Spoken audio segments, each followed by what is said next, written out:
hit right there. He's back. Fish on. Fish on, baby.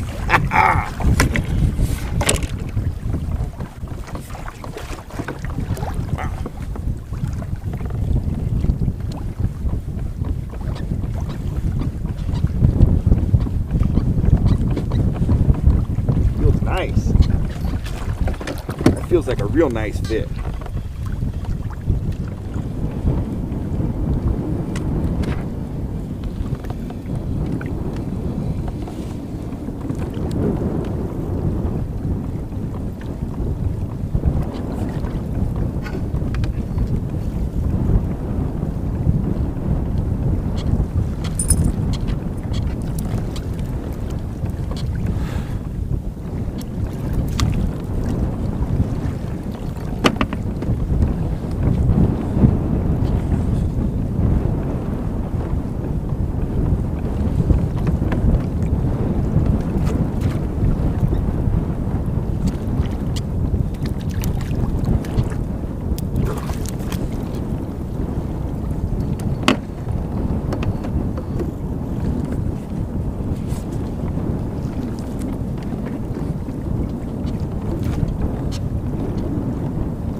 Oh, right there. Nice rainbow. Woo-hoo!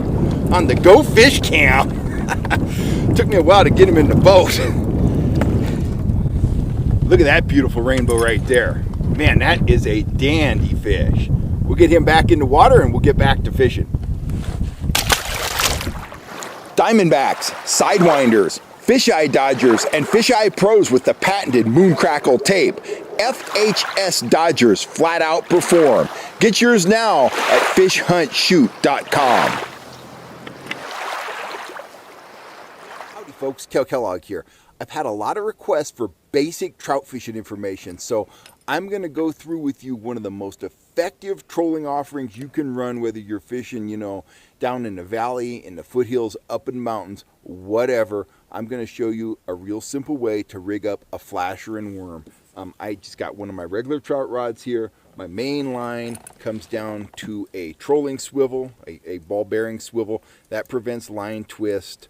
Right here I have one of my turbo flashers. This could be a set of metal flashers, whatever. I like these turbo flashers. They're very stealthy. They put out a ton of flash and vibration. They're very effective. You can see me catching fish on a number of my videos here on the channel. They flat out fish. Anyway, main line, flasher, fluorocarbon leader. I'm using a leader that's about 22 inches long today because I'm using that small flasher. If I were using larger flashers, I might use a little bit shorter leader if I was using traditional metal flashers. This is 8-pound test fluorocarbon leader material, and I have it tipped with a number 2 slow death hook, and we are going to thread a worm on this hook. So let me grab the worms, just kind of put that in the water out of the way for now. Going to need 2 things to thread a worm. One is your worm threader. Hollow tube of wire, hollow wire, in a wooden handle. Grab your worms. You always want your worms in a cooler. I got some of those fake ice packs in there. Keeps them cool, keeps them alive, keeps them in good condition. And you want a nice firm worm for this kind of work. So here's my crawlers. There's one right up top, right there.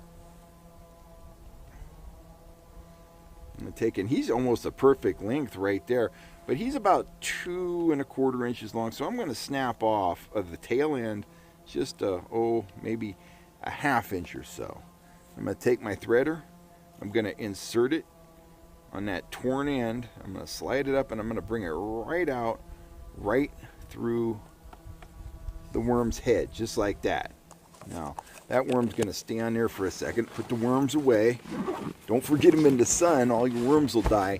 And they just don't work as well when they're dead and they're soft. So, grab your hook. There we go, right here. Really simple with these slow death hooks. You want your worm to roll through the water, and back in the day when we used to use just a traditional hook, you know, it took a little practice and a little tweaking to get the worm to roll right.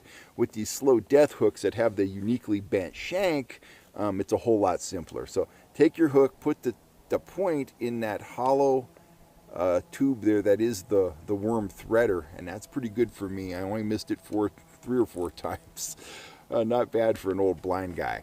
So just take that worm, slide him up over the bend of the hook, feed him around all the way around, and you want that worm to go over the eye of the hook. And once you get to that point, grab the shank of the hook or the bend, pull it out of the threader, put your threader away, and make sure it doesn't fall out of the boat or kayak.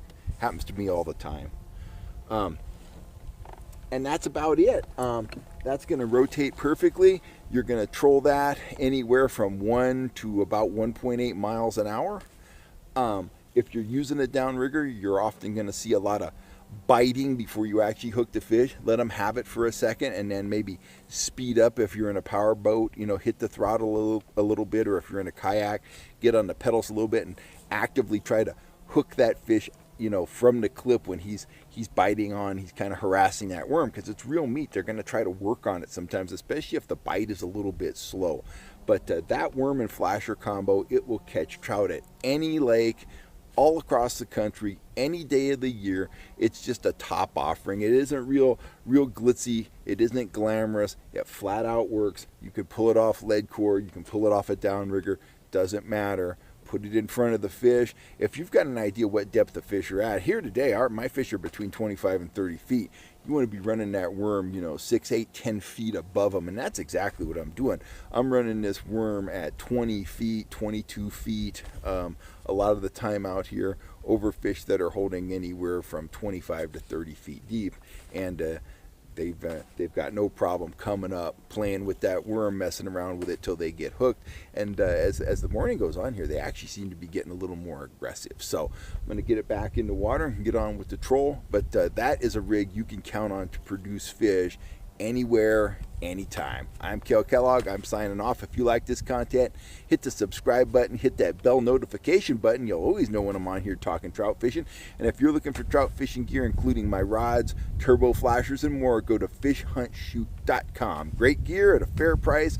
The same stuff you see me catching fish with right here on the channel. Thanks a lot, guys. I am Kel Kellogg. I'm out of here for now. I'm going to get my troll on and get another trout on the end of this line. Performance, economy, and rugged dependability. That's what my 7-foot 6-inch trout and salmon rods are all about. To get yours, go to the Fish Hunt Shoot Productions store at fishhuntshootproductions.com.